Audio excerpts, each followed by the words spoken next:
Join Dalton and Jacob as they discuss the ever-changing world of trading card games. TCG Buzz starts now.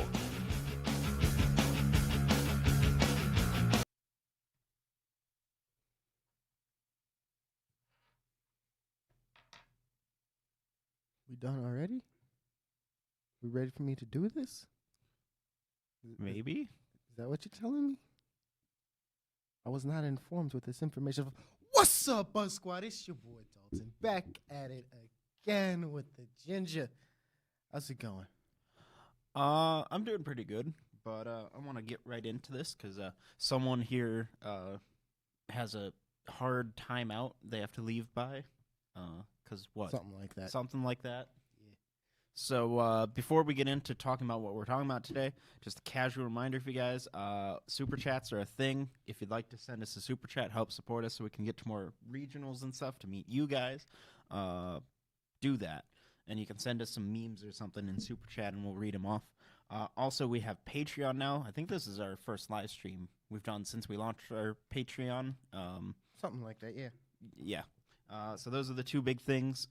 With that out of the way, there is going to be a pretty cool announcement tomorrow, tentatively. So stay tuned for that. It all depends on when I feel like editing it. That is the case, yes. So let's get into it. What are we talking about today? Didn't they read the thumbnail?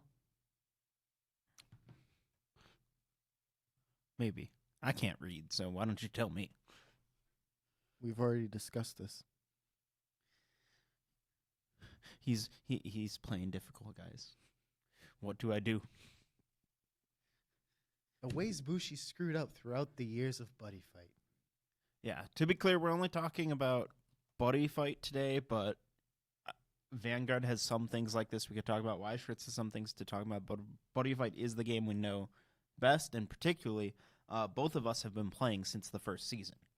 And I know there are a lot of newer players, especially, people we hang out with and talk with who are, in our local community or talk with us on Discord or whatnot, join later. So they might not even know about some of these problems that happen. Some of these will be a little on the minor side, and we might even miss a couple things.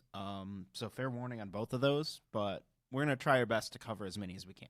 Well, of course, this is all in our opinions, And we are going to be going by season, because generally that's the best way to organize things for Buddyfight when you're trying to do chronologically. So we're going to do season 1, 2, 3, 4, 5, that kind of deal. 7, 8, 9, something like that. So I have the list because for some reason I didn't ever share it with Dalton, despite the fact that we worked on it together. So I will read it off, and he'll give you his hot take first. I'll think about that one. Okay. So we're going to start with season 1, and I think we'll go from most minor for this season to most major. How's that sound? Okay. So the first one is Barbarish Anger as an SP. That is the most minor one I have on the list. I don't really care about that. No, but I do. That's a you thing. Personal bias here because I've pulled, 3 of them now? Maybe you should stop buying the set. It's the only SP I've ever pulled from the set, too. Maybe you should stop buying the set. Yeah, maybe so. But it's not the only card that could be referenced in there. I know there's that one ninja guy you put up as well, who was from Cyber Ninja Squad, who nobody played, one size 3 one. There are a couple cards that were chosen in Season 1 that were really bad picks for SPs, when there are some really obvious other cards that we could have gotten as SPs in their slots. Right. That is one of the issues on this list that isn't really a thing anymore. I think generally they pick good cards for their SPs and Buddy Rares. It's just how they carry out said SPs and Buddy Rares. But that's a discussion for a later date, wouldn't you say? Yep. So next on my list, excuse me. Next on my list is Cough. Cough was way overpowered. It dominated the meta, and no one played in Season 1 because of that. No, in actuality, this is the exact opposite of the last one, where it's all Jacob's opinion. This is all Dalton. Legend World. the start of the great anti-Legend World Flag Gate. There was only one way to get it, to my knowledge, and it was stupid. Bought so much of that set only to ever get one copy. If you don't know what we're talking about, it was a box topper for Darkness Fable. Yeah, Darkness Fable. And the next Legend World Flag was in what? it was reprinted in Terror of the Inverse Army Lords as one of the box toppers you could get.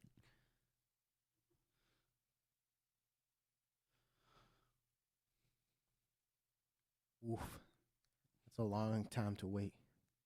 Yeah, we've gotten other Legend World Flags later, but, secret flags and stuff like that and all that jazz. Like secret flags and stuff like that. But even now, a base rarity Legend World Flag is kind of hard to get because they've never gotten a start deck or a trial deck or anything like that. Or anything.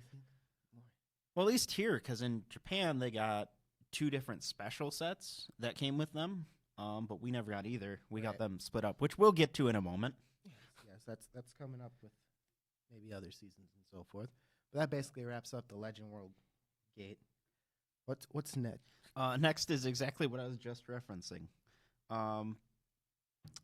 Actually, no, I'll skip that one for the moment, even though the segue is good, but that's the most egregious. So we'll move to the second most egregious. The first Perfect Pack was kind of a kick in the dick. Watch your profanity. So if you don't know, the first Perfect Pack, the Golden Buddy Box, when it was first announced and we were first getting leaked info and stuff. The Golden Buddy Wait, Box? wrong name. Perfect Pack. No, that's The Golden Buddy Pack. Yeah. Whoopsie. But the first pack was it was originally either announced or leaked as being a couple cards per pack with a guaranteed reprint in each pack. The reprint being a buddy rare, the other cards being double rares, but with a weird golden half-step foil. People were excited. People were really excited. People started pre-ordering boxes. They asked their locals to buy more boxes of it because they're much-needed reprints. Honestly, if it had gone the way people initially thought, it probably would have been the greatest reprint set for the game ever. It did not.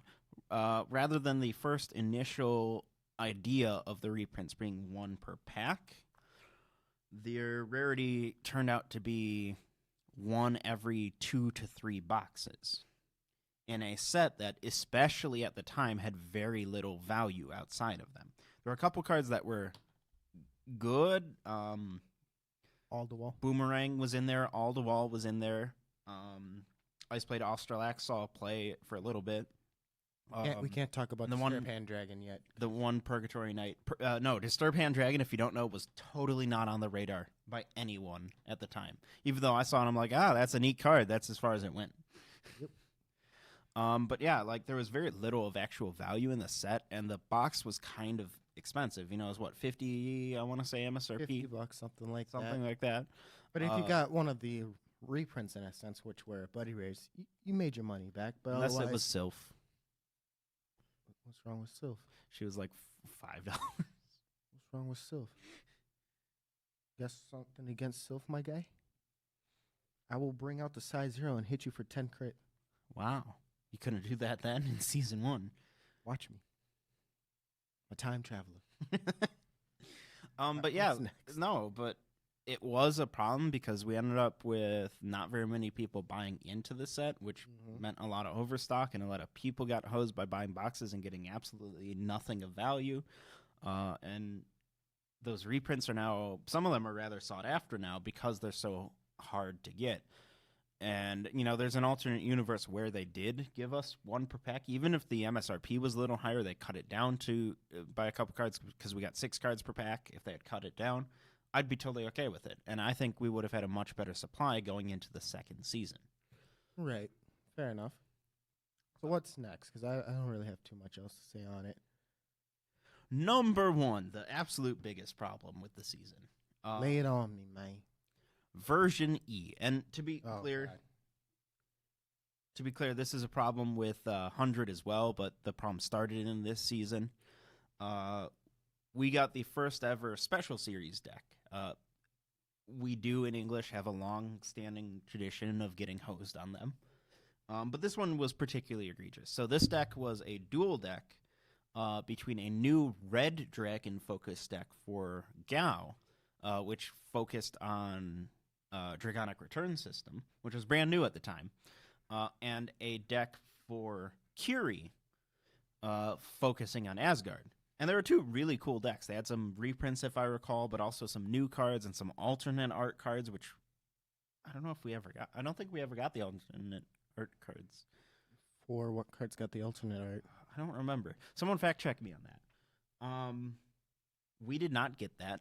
And instead of giving it to us as a full product like that, which would have been great, again, we would have had access to a Legend World flag and some really cool new cards. Instead of giving us that, and instead of putting it in an alternate booster, because alternate boosters did not exist yet, they cut it up into, 4 pieces? Something like that. So piece number 1, we got a couple, and I mean a couple, I think 4 of the cards mixed into the first perfect pack, which is interesting because, like, those cards, I think Australax was one, and then Boomerang was one of the others. We never got their normal foiling in English. We only got the golden version. Right. And then we got some of them in Neo Enforcer, and then we got some of them in Galaxy Burst, and we also got some of them as miscellaneous promo cards. It was a mess. Big oofs. So not only did we get them all chopped up like that in a really bad way for anyone who actually was interested in playing those decks, you know, you'd have to buy 4 sets instead of 1, but also by the time some of them came out, the set had been out for 9 months in Japan. You know, it was not exactly on a power curve anymore. It's the way Bushi works sometimes, you know. You'll get your deck about 9 months later. In 4 pieces, with some of them being promos. So in other words, you're not really getting your deck. No. It's going to be too late. No. You're not getting the deck. Trust me, I tried building the Asgard deck. How'd that work out for you? I mean, we had Aldwall. But how'd that work out for you? Not well. Good. All right, so we can move past that point, right? I think that's really it for Season 1. Season 1 was...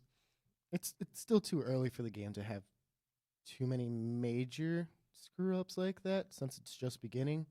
But there's still a few in there. Yeah. Season 2, we move on to Buddyfight 100. Pretty solid overall.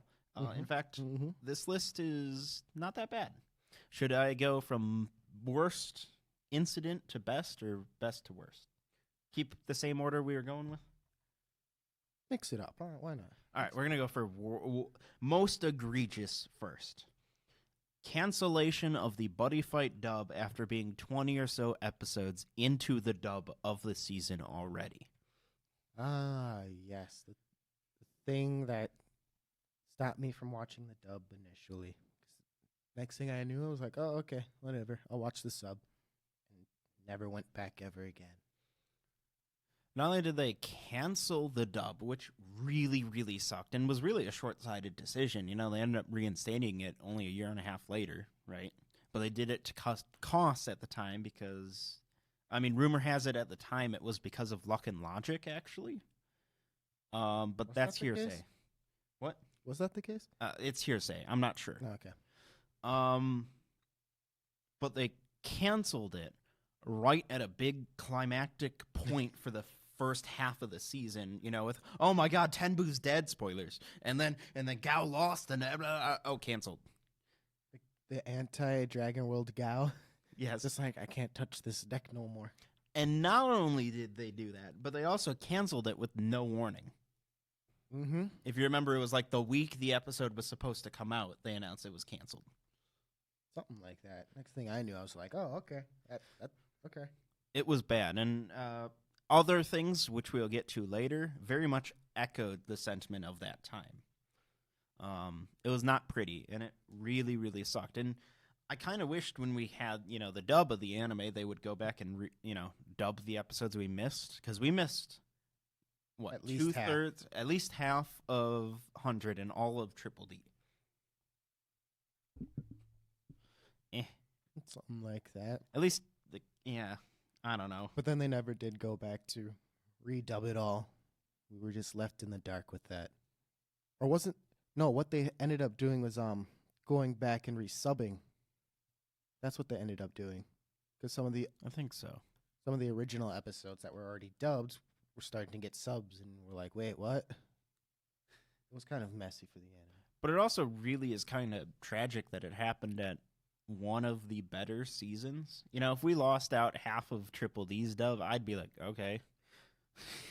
But 100 is one of the best arcs for the anime. Mm-hmm. I know that's probably debatable, but it is pretty decent, you know, as far as card game anime goes, and that kind of blows.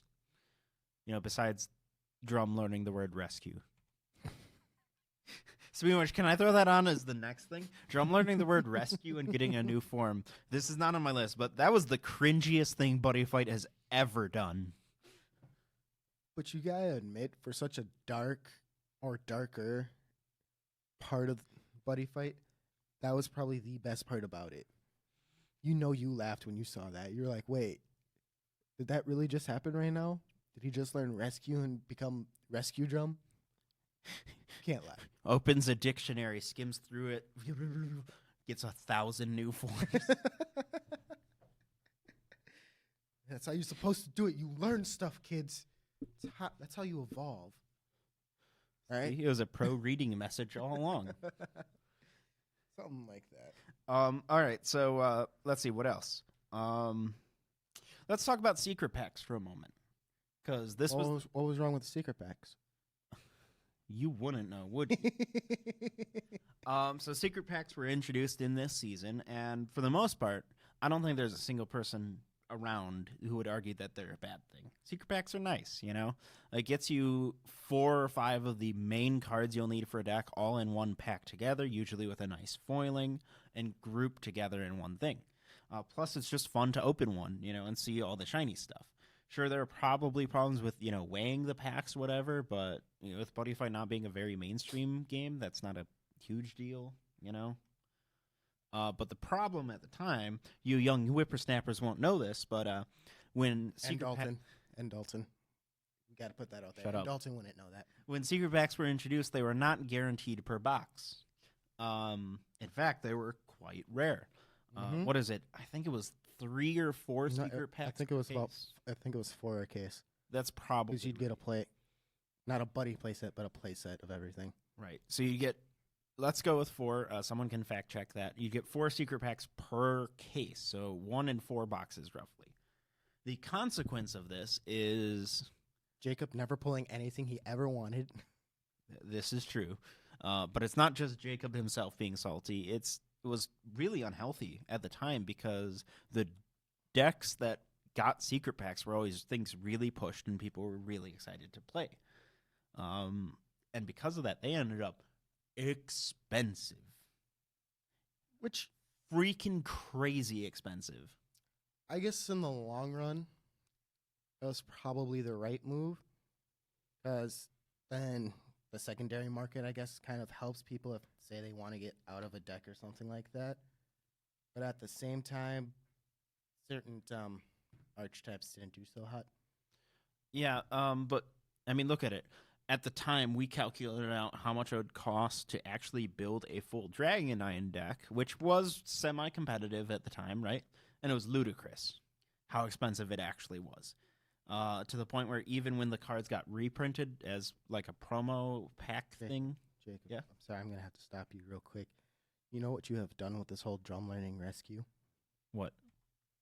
You haven't checked chat, have you? Uh-oh. Stop memeing drum learning words. Mary Poppins drum, my favorite drum. Drum learns the word wall, becomes Trump. Whoa. Becomes Crash. Whoa.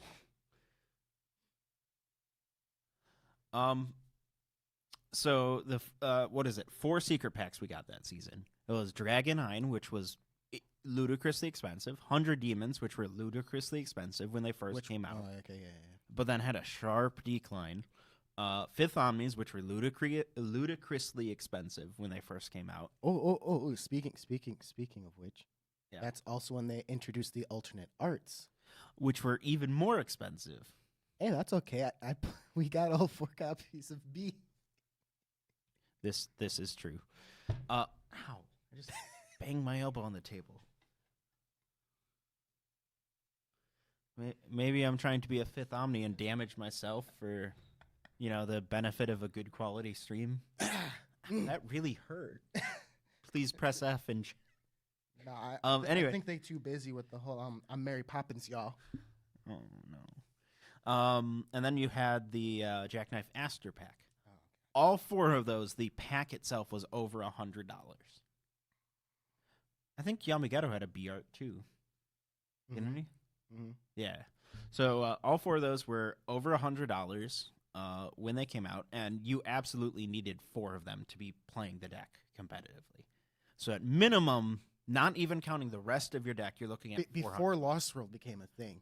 Yes. You used to have $500 decks just because of secret packs. So it kind of made Buddyfight seem, if you want to go kind of stupid on this, relevant in major card games based off price, obviously, but still not up there, if that makes sense. And now Drum is somehow Menjo in chat.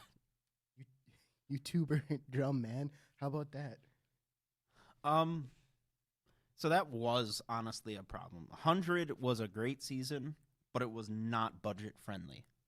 No. If there was one big criticism. Well, I have to disagree. All right. Go ahead and get on your soapbox and tell them why. On my soapbox. The only reason why is because for some reason I hate you. I never had any trouble with secret packs. I think I pulled 4 Eins. No, it's 3. 3? Yeah. No, I think it was 4. I think I bought one later once. I shredded through like 8 boxes because for some reason I really wanted to try out Dragonine and I thought it would be fun. I shredded through like 8 boxes, got none, and then Dalton goes and buys 3 packs and pulled it. I was so mad at him, and then he did it again the next time we win. Sometimes your boy's just evil.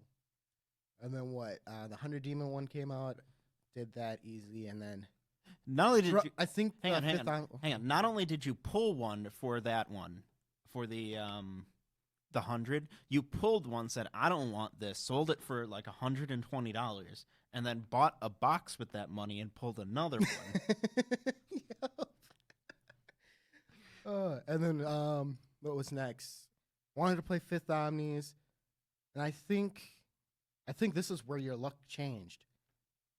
When we bought Assault of the Omnilord, I think you pulled all. Yes, I think you pulled all the drums. We bought I think Fifth Omni 10 pack. boxes of that set together. It was the first time we really pooled our money together to buy boxes. We actually planned on doing box openings of it here, because TCG Buzz was just in its infancy then, and we did not. No, we did, but I think something happened with Maybe I don't remember. I remember recording. But we got 4 packs out of our 10 boxes, so it was pretty good. And then who cares about Jackknife? Speaking of which, next thing. Jack, don't remind me. Next thing on the list, Star Dragon World was a mistake. It was. Yes, it was. Well, if you guys want to hear more about that, first of all, we've talked a lot about Star Dragon World before, but if you'd like a full episode about us talking about the problems of Star Dragon World, I think we should do that. Are you sure? Yes. Dead serious. You want to know what the difference of most typical TCG Buzz live streams that we do with Jacob ranting? Dalton ranting. Uh-oh. Do you really want that? Yes. Yes, we do. Nah, I don't believe you guys. Do you guys want Dalton to spit fire? You want me to make a rap about this now? Let me see. What else do I have for this season? 100 Demons. 100 Demons, yeah. We'll take that one. That's next. 100 Demons being meh. they were very, very meh in 100 and later seasons. They've had a few points where they were okay, but frankly, there has never really been a point where 100 Demons were meta. I will say, I think it's probably because it was the first time we really had a full new flag deck that was not a world and taking things from other things. Ein was essentially just, hey, you know all those cards you already own for your dragon decks? Put them together. Right. This was the first time really trying something new with a new flag and experimenting, and there are a couple really powerful cards that were 100 Demons that came out in that season. Grottos was really popular when he came out, but mostly in Darkness Dragon. Yamageto was incredibly powerful. What is it? The Dragonite that Pizarro? Very strong card. Mm-hmm. But they were strong in a vacuum, or strong in their own worlds. The 100 Demons deck itself was not good. Don't get us wrong, guys. Dalton loves his 100 Demons. It was just disappointing that the main villain never really had a meta deck during his season. That's where I'm getting at. You know, I don't know if you've been checking in at chat at all and how that's going. We're not trying to make any of you cry. I was just disappointed. That's why it's here. That's where Ibushi screwed up. So what's the next thing on the list? If anything, it's us saying we wanted better 100 Demons. Exactly. It's not us not liking 100 Demons. It's saying they should have done more with them. You know? 100 Demons are cool. They did have the problem of theming. They did not theme very well together because there's random monsters from different worlds, you know? But in its own way, that's really cool. You know, it's different from, you know, the decks we'd see later on that had their own flags, like Guardians, Executioners, and Chaos and Thunder Empire and Lost World to an extent, where their aesthetics can kind of be a little familiar between worlds. 100 Demons really feels like a ragtag group. The problem is that doesn't work gameplay-wise. It should have, actually, but They could have probably made it work, but they didn't. they didn't. Yeah, so next. Next. There's only one last thing, and it is the thing you specifically made me write on the list. Star Dragon World again? No. Omnilord. Omnilord? Did you say? Yeah. Captain Answer. Oh, yeah. Tell him.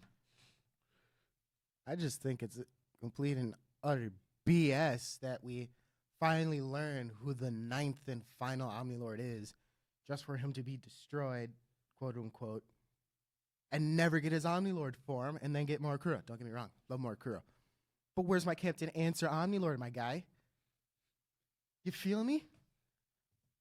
Yeah, it does feel kind of weird. Like, I could understand them holding it off for a season and not giving it to us and giving it to us. I thought it would always be legacy support, but worst part is we actually got a Morakuro with Captain Answer on it. But no Captain Answer Omnilord. Rip. That's everything on the list for Season 2. Again, Season 2, pretty good overall. It's not till Season 3 where we get some divisive things. And I've commonly said that Season 3's gameplay was my favorite, right? That is something I've said before, right, Dalton? I'm talking to chat. Leave me alone. Season 3, I liked it.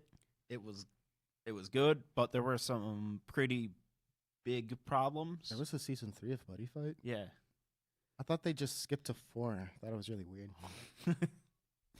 So in Triple D, let's see, what do we want to go with? We're going to go most minor thing again. Okay, thank God. I want to Most get to the minor last thing. Burn Nova. The reprint of Buddy Rare? Yes. That was kind of disappointing for a lot of people and was kind of out of character. And not fitting in with the set it was in whatsoever, and was really weird. And also, Like, don't get us wrong, the reprint itself was nice. I have no argument against him getting reprinted in 4 dimensions as a triple rare, but him being a Buddy Rare in the set was bizarre. Not necessarily bad, but it was a really weird choice. It was, especially since the whole gimmick behind everything was your Omnilords all had an SP form, and your inverse Omnilords all had Buddy Rare forms. So it's like, wait, And- besides Morikuro Yep. and And Burnova Void broke it, not having. and it's even weirder because none of the other Omnilords got Buddy Rares. Mhm. But also, like, at the time of the set, people were really excited for Zodiac and really excited for Executioners and Guardians, and they all had Buddy Rares in the same set. And people would open up and go, oh, I got a oh, it's Burnova. Right. Understandable. And it really sucked for those people like me who loved Burnova and already had like a playset and a half before the set even came out. Right? And it was just on the hunt for the SP to just get a Buddy Rare rubbed into your face. Yeah, but I did complete that SP set. You're welcome. I did it. It was all me. Oh, jeez. You guys can't see what he's doing. It's off screen. That means it's advertiser friendly. Hey. Yeah, but that was the most minor thing. Number 2, the very sharp decline and abandonment of Shadow Shades in particular. Ah, yeah. Shadow Sage, they looked promising. I really wanted to build them, and then you wanted to build them for your girlfriend. And then so I was going to build one on my own, kind of low key. And then you're like, I want to build one now. I'm like, God dang it. So I had to give you my deck, basically. And then I built them, and my girlfriend played him for a week and then stopped. And then I played them. I'm like, this deck's pretty fun, and I enjoyed it. And then you instantly sold the deck, and then I was gave kinda pissed, the deck away basically. to a guy who turned out to be a creeper. I don't know all the details. True story. I don't know all the details. Jacob knows more about that than me. But Anyways, that's not important. But yeah, Shadow Shades, their first set of support was in Roar Impact. No. Roar of the Invincible Dragon? No. The first one, Impact Dragon, the first set. I don't know what it is. I'm like an encyclopedia for the names of sets, right? But I can never remember the names of the sets from Triple D. I wonder why. But Ooh. Cough. it was a good first wave of support, and the deck was fun. And then you got Buddy Grave, we'll talk about you later, which included a new impact monster for them, and it was great. And then the faucet, which was turned on. Which in their defense, the character in the show did technically fall into the Shadow Shade realm. So it makes sense from that standpoint. And then randomly comes back later, but that's besides the point. But still, Shadow Shades, you were too young. It kind of sucked. You were too young. All right, we're getting to more serious stuff. Are we? Are we really, though? All right, you choose. Which is next? Suns That, we gotta say it for last. or Yeah. alternate boosters? Oh, crap. I didn't realize where we were going with this. Yeah, exactly. You got to choose, man.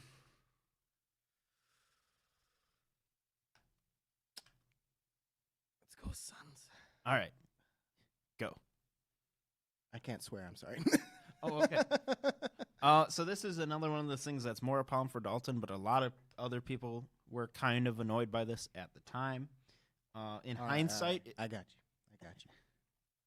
So we go back to the year of Triple D coming into 2017? something like that. And Dalton's all like, oh, cool, new Dragon World deck. Because back then, we kind of had this whole thing where, like, Dalton was Dragon World, Jacob was some type of world. We weren't really sure. Jank. And Christian was Darkness, Dragon World, and Danger World. Then the fated downfall of Dragon World, Ball himself comes in. It was all good while they initially were out with their whole get rid of the center mentality deck flow. And then they changed the deck flow. Or not deck flow, but deck style.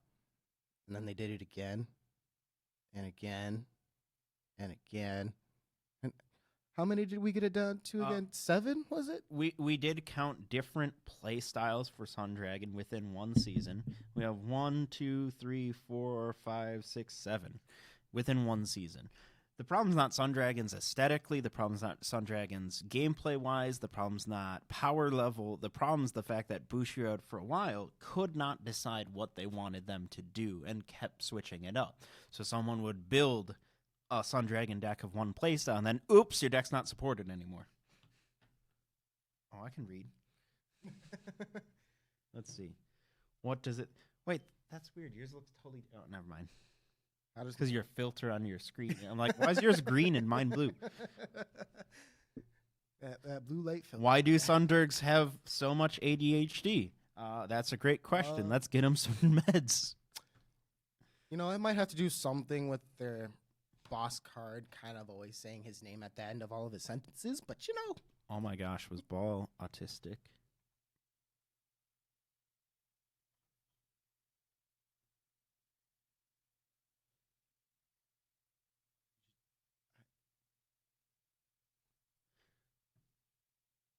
So the point here being, there are tons of side play styles for Sundragons now with very loyal fans that will never get anything.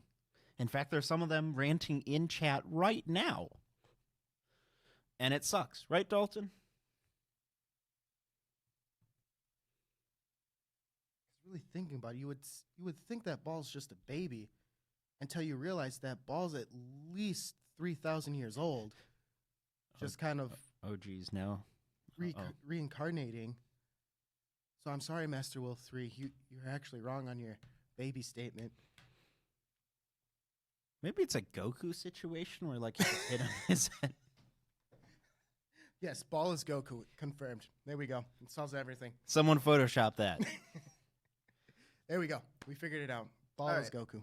Oh, boy. And now we hit on to number one worst thing for Triple D, and really the rest of Buddyfight after the fact. Alternative boosters. Yeah. That was a time, wasn't it, Jacob? You remember getting those alternate booster boxes? And then, at least in Triple D, and just being like... So the thing with it is, I think in total now we've had, over the season, 6 alternative boosters in English, 2 in Triple D, 3 in X, I want to say, and 1 in Ace, maybe. Well, no, because they changed it to Ultimate Booster, but then not. Let's back it up. Let's back it up. All right. So what? We had 4 dimensions, right? Buddy Rave and Triple D. Wasn't there one more? I think that was it. What did X have? It had Crossing Generations. Oh yeah, Evolution and Mutation. We'll get to them. And then Level Up. All right. Yep. And then New World Chaos. Yeah. I don't think those ones... it doesn't matter. The point is... we'll get to that. Bushiroad very rarely does mixing multiple sets together for the English market, and they announced it to us that they were going to start doing that with alternative boosters. Primary reason to save costs. They're not shipping out so many products in English. Right. Makes sense. But we should probably get through this, though. But the execution was bad. It is. Buddy Rave sucked a lot. But it did. It was horrible, especially because it had superhero wins, and they were a pain to get out of the set. Yeah, yeah. You had like a Hero World booster set because Hero always gets shafted into these things. You had one for Impact Monsters Legacy support, and then you had a Jackknife deck thrown in there, and another Iron deck I think thrown in there. It was a mess. They're never good. They're never good, but there are particular ones that are bad. Buddy Rave is easily in the bottom 3. 4 Dimensions was okay for the most part. Yeah, that one was just okay. It was okay. All right. Well, was that it for That is it for Triple D. Oh, right. Moving on to Season 4, X. I got you. I got your quote right here, so flip it over to me real quick. In the words of Jacob Jones, everything! Oh my gosh, guys, we've talked so much about how bad of a Season X was in a lot of ways. We've talked about the good too, but the bad kind outweighs. Yeah. Stop hitting your elbow. I hear you doing it. I know. Power creep. We're gonna just brush over that because you've heard it to death, I'm sure, or experienced it yourself. High hell. So let's focus on some of the other stuff that isn't power creep or over domination of Chaos and Thunder Empire. Starting with Evolution and Mutation. yeah, sure, we'll start with that. Fantastic set. Great cards in the set. But what were the pull rates, man?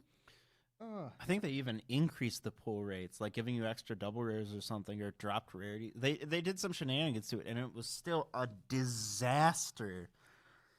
Evolution and Mutation was the most cluster F of a set ever. Buddy Rave is number 2. That's saying something. And it's not that there were bad cards in the set. The set was awesome, and it's tons of cool stuff. Probably the best card-wise for alternate boosters, but just the worst pull rates out of all alternate boosters. It was truly, truly awful. And I'll talk about the other alternate booster real quick, too. Crossing Generations was bad, too, for a very different reason. Pull rates were fine in Crossing Generations, probably because you're only getting 2 worlds, and sure, there are a couple different secret packs, but it felt focused, which Evolution and Mutation does not have. The problem with Crossing Generations, it is absolutely, in my opinion, I don't know if you're going to stand by the statement, but you know the statement, the most boring booster set ever released in Buddyfight. It is by the numbers, it is predictable, nothing exciting whatsoever. That's true. That is so true. And you know it's bad when the set should be exciting. It brought back Drum. I know, man. And it's still boring. I know. Brings back the OG and it's too boring. Yeah. Right. You had Level Up and Level Up Adventures and Heroes and Adventures. It's an okay set. Decent. It was nice. For an alternate booster, I think it was nicely themed in the end. Made a lot of sense. What was the other one? Wasn't there New World Chaos, which brings me to the point. Okay. Which brings me to the next point. 5 World Builders. What's that? It pained me so much that they delayed it so long in English. Would you say it's a disaster? Thanks. It really sucked how long it was delayed, and it's not the only time they've delayed product for English. You know, we get delays to promos and stuff and sets all the time, but this was particularly egregious since people were desperately waiting for the support cards in it. Myself for Magic World stuff and tons of other people. That Asmodai was looking pretty clean, but that lecture though. Best card. And then the last thing on this list, for X, because we're not covering the power creeper stuff this time, we've talked about it to death, foiling. In particular, you guys might remember, they had some issues, particularly with high rarity cards. Oh, you're talking about that foiling. That foiling, that's what I'm talking about. Okay, I thought we were talking they had about some different issues foiling. with high rarity foils having problems.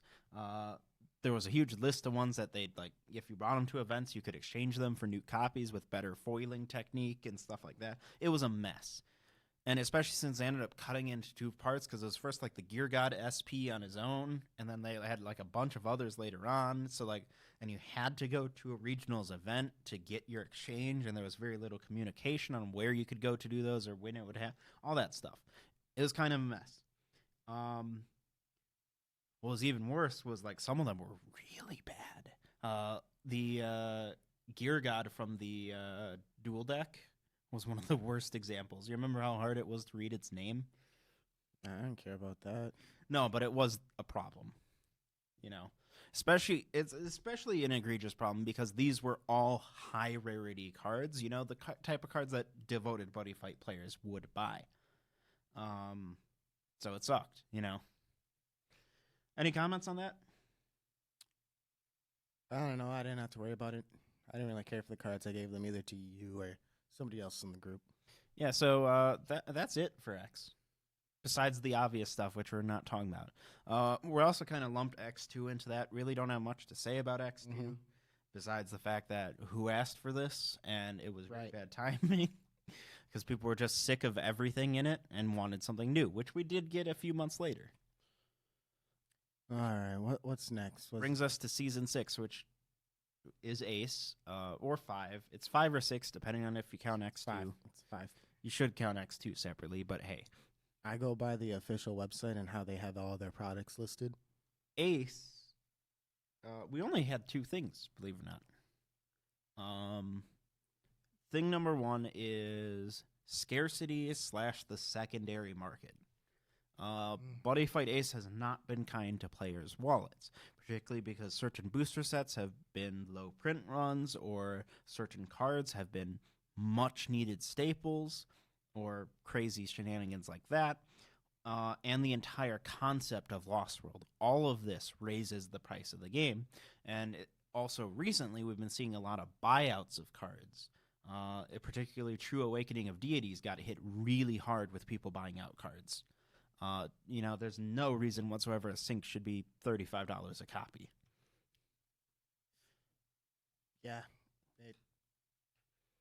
Because, one of the problems with it is, mainly with Lost World, and how it's a neat concept, all that good stuff, but to get a half-decent deck from just basing it off of my build and tweaking a few things, getting a half-decent deck for it is around $350 to $400. Why would somebody who's more a casual player want to even put that money into it if they're just a casual player? It's the thing that puts it into perspective for me is when the first set of X came out, it had Bots X Link in it. And we were like, geez, that card's like $25 a copy. That's crazy, right? That was straight up one of the best cards in the game, right? Mm-hmm. And now we've got a long list of cards that are, at equal or even less rarity that are more expensive. Whoa. That's crazy, my guy. Yeah, it's crazy. It's been rough, man. I'd hope that would get better. Another thing that I didn't put on my list, just because you guys don't want to hear us rant about it, was the delay of the first booster set. I don't feel it's fair to put it on that list because it sucked a little for everyone, but it sucked a lot for us. But at the same time, it made sense because a lot of people were getting hyped for this new season, and we was like, oh, snap, we were not prepared. So they're like, yo, guys, we kind of screwed up, so we're going to try to get our stuff right, which was, I think, the right move in the end, but still kind of suspect because I wanted to play LDOs. And the last thing for the list is the stuff that's been going on recently, particularly when Bushiroad did their big thing for shareholders announcing all their stuff. It was not good. End of the Buddyfight anime, crossover booster sets with random anime series that no one in the West ever asked for and will sell absolutely terribly here. It's not good. But I don't think it's time to talk about them right now. I kind of want to wait it out a little bit and see what happens in the next couple months. Yeah, that's what I want to see. I want to see what happens with them exactly before we go straight into it. Yeah, definitely. But yeah, let's just leave it there. Yeah, because I don't want to talk too much about that because it's still pretty fresh, Mm-hmm. Yeah. And I gotta go to the dentist soon. Basic stuff. So make sure to subscribe, hit the like button, hit the bell to get them notifications, y'all. Thanks for coming out. Thanks for enjoying our semi-rant. And if you want the Dalton rant and Star Dragon World, please let me know. You can join our Patreon if you want to support us, or check out our shop. Links will be in the description down below. Follow us on Instagram or join our Discord if you want to keep talking about this. Any last things from you, Jacob?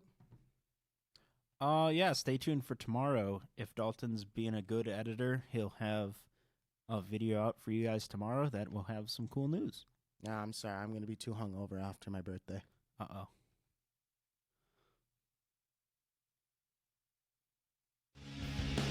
Thanks for listening to TCG Buzz. New episodes can be found on tcgbuzz.com. Don't forget to like us on Facebook and follow us on Twitter. For box openings, deck profiles, and more, make sure to subscribe to our YouTube channel.